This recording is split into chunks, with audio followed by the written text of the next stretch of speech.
coming from varied parts of the world, every corner of the world, representing perhaps your own evolution of how do you deal with well-being and wellness, and the exchange of your experiences, your expertise, and what you have to offer to the world will, I am sure, emerge not only as an extraordinary experience for each one of you who have gathered here, but will also show the light for many, many billions of people, rich, poor, either with too much money or too little money, with all the success of the world and with the frustrations that are in each one of our lives.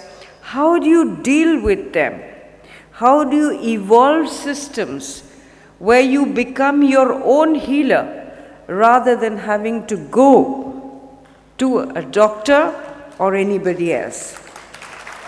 That is your very extraordinary effort, and I'm sure it is going to bring happiness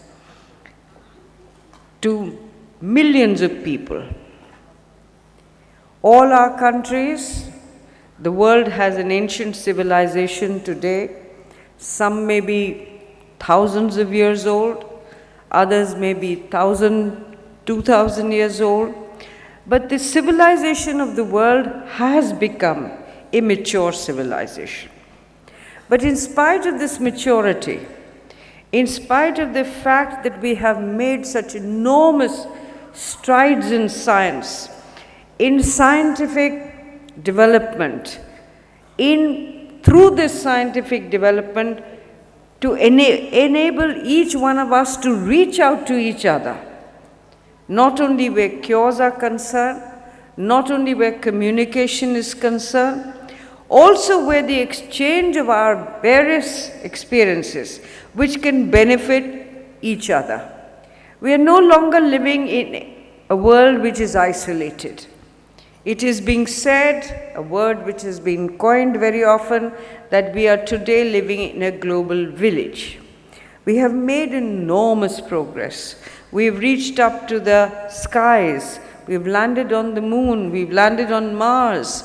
We are getting more and more knowledge. And with that knowledge comes a sense that whilst we are very important to ourselves, we are but a tiny, tiny, tiny speck in this entire universe.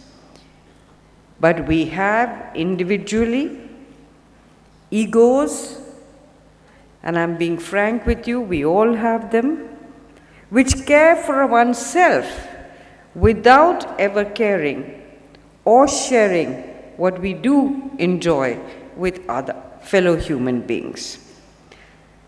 I got a very interesting observation from a doctor who told me once that, do you realize that a child, a baby, up to the age of 2, 3, and 4, smiles or laughs 300 times in a day.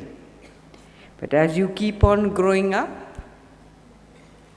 you smile or laugh barely 30 times in a day.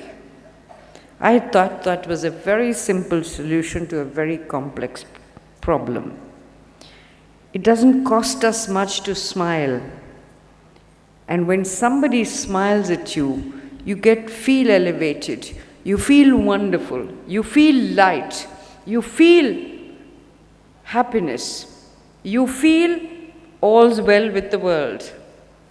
When you frown or raise your voice, cynicism comes in. And we have to avoid that at every cost. There are always different aspects to a situation. You can either put up the minus points or pick up the positive points. My humble suggestion to all of you would be, I don't have to teach you anything, you do it yourself, you teach others. But my own humble and very small experience has been that if you look at the positive side of things, then you make others also happy and do believe that the world is a beautiful place to live in, and you get this one chance to live here, to enjoy what is happening around us, to meet people that however much many of us may believe that our soul will get transmigrated and we will come back to this world, it will never be in the same shape or the same situation. So it's a once in a lifetime or a once in an eon chance that we get to serve, to live, and to enjoy the fruits of this beautiful and wonderful world of ours. In spite of all that we have attained, in spite of the comfort that we have managed to give to thousands and billions of people, there is still unhappiness. Why? As Dr. Kirti Singh said, quoting Mahatma Gandhi, that there is enough in this world for everybody's need, but there is not enough in this world for everybody's greed. There is no limit to it.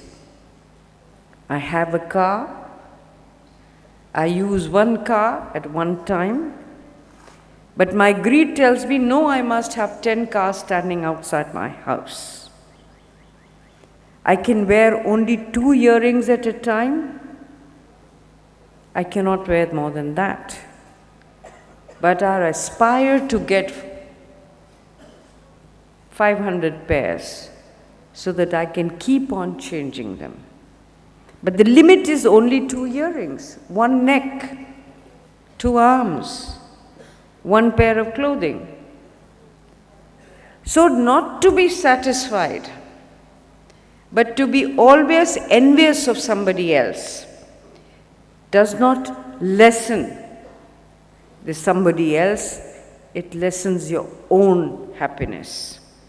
You're making yourself unhappy by being jealous or by believing that I can only be happy or well when I have wealth which I cannot even count.